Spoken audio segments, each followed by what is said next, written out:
जय गोमाता. छोटीशी गोष्ट आहे. एक बहुरूपी होता, बहुरूपी खूप छान छान संगत करत असे आणि खूप पूर्वीची कथा आहे आणि देशोदेशी फिरत असे. आपल्याला म्हणजे भारत हे एक राष्ट्र आहे आणि देश वेगळा आणि राष्ट्र वेगळं. भारतामध्ये पूर्वी अनेक गणराज्य होती छोटी. त्यातल्या एका देशामध्ये राज्यामध्ये बहुरूपी गेला. भोज राजाचं राज्य होतं ते. भोज राजाकडे गेला आणि त्याने मागणी केली. म्हटलं आम्ही दरवर्षी येऊन छान छान संघ करत असतो, तर मी ह्याच रूपतेनं चाललो आहे, तर मला माझे काय असतील ते द्या बक्षीस. ते म्हटले हे बघ, आम्ही दान देत नाही बहुरूप्याला किंवा कलाकाराला आम्ही बक्षीस देतो, उपहार देतो. असं दान कुणाला करायचं असतं, तर तुला काय आम्ही दान देऊन नाही दिलं. हे ऐकल्यावर ठीक आहे म्हटला, तुम्हाला असं वाटतंय दान नाही द्यायचं आणि उपहारच मला द्यायचं आहे, कलेची बक्षीस द्यायची, तसं करा. येईल मी योग्य वेळ मागायला.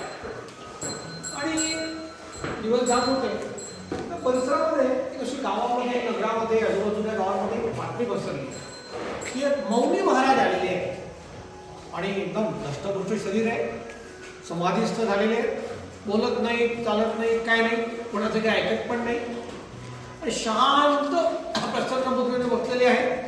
हरिओम हरिओम फक्त आवाज असतो.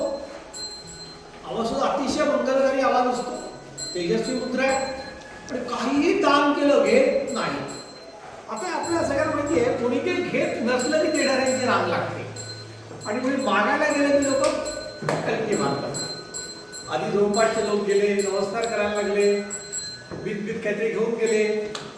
असिस्टंट म्हणायचे आपलं काही नको, आमच्याकडे जो डाळ भात आहे रुखासुखा तो आम्ही खातो.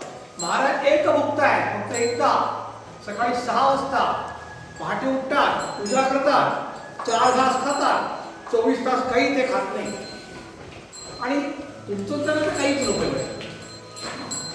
आता महाराज काही घेत नाहीत. बातमी पसरल्यावर मात्र जे ते मोठे फळं, फुलं, मेवा, मिठाया रास घेऊन लोक यायला लागले. बैलगाड्या घेऊन लोक यायला लागले की माझ्याकडचं महाराजांनी घेतलं पाहिजे, माझ्याकडचं महाराजांनी घेतलं पाहिजे.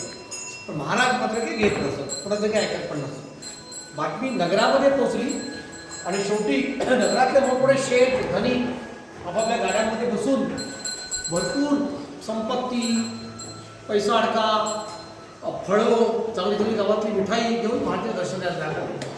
काही नाही, सगळं परत आणायला लागेल. महाराज काही घेत ठेवत नसत, त्यांच्या असिस्टंट सगळ्यांना पाठवून देतात, फक्त नमस्कार करायचा, बाकी काही नाही. बातमी भोजराजाच्या प्रधानापर्यंत पोहोचली. प्रधान गेला, काही नाही, परत यायला लागलो. भोज राजाला कळलं आपल्या राज्यात एवढे जात आहेत, तो फक्त सकाळी काय 4 घास खातो. जेव्हा महाराज असतो, मौनी बाबा आहे, ते जे चेहऱ्याला आणि एवढे पैसे तू नाकारतोय, संपत्ती नाकारतोय, बघूया. हत्तीवर बसले महाराज, भरपूर गाडी भरून संपत्ती घेतली, मिठाई घेतली, मेवा घेतला आणि पोहोचले एकदाची त्या ठिकाणी. लोक सांगायला गेले महाराज महाराज स्वतः सम्राट आलेले. महाराज शांत, डोळे उघडलेले, काय नाही काय नाही. महाराजांनी पैशाच्या संपत्तीचे राशी टाकल्या समोर. शांत कुणी आपला महाराजांना हरिओम हरिओम करायचं. खूप वेळ महाराजांनी वाढ म्हणजे असिस्टंटनी सांगितलं की महाराजांचे सगळ्यांना आशीर्वाद आहे, तसेच तुम्हाला पण आहे. महाराज कुणालाही स्पेशल काही देत नाही. काय महाराजांकडून भोज महाराज परत आले.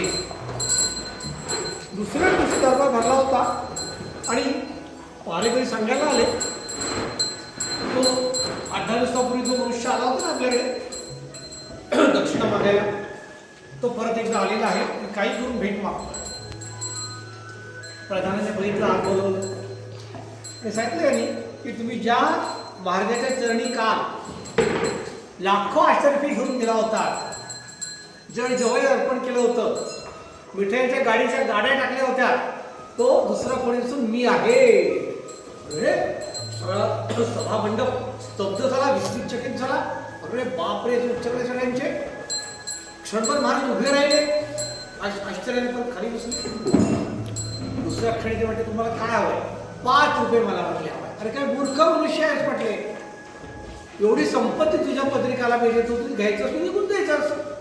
नाही नाही महाराज, मी कलाकार आहे, मी चोर नाही, मी बहुरूपी आहे, मी दरोडेखोर नाही, मी कलावंत आहे, मी लबाड नाही. मला दान नकोय. तुम्ही ते तेव्हा दान देत होता, मला दान नकोय, मला उपहार हवाय, बक्षीस हवंय, ते जे द्याल ते तुम्ही ते मी घेईन. ही भारतातल्या बहुरूप्यांची कथा आहे. आपल्या देशामध्ये अनेक पारंपरिक कलाकार आहेत, जसे की गोंधळी आहेत. आपण सगळेजण सकाळी म्हणतो पहाटे पहाटे पिंगळा वाजवत काही जण येतात, ते बहुरूपी आहेत. त्या सगळ्यांचा आपण सन्मान केला पाहिजे. नमस्कार. शेर घोषणा अग्नि मंडळगड सचिन शेर.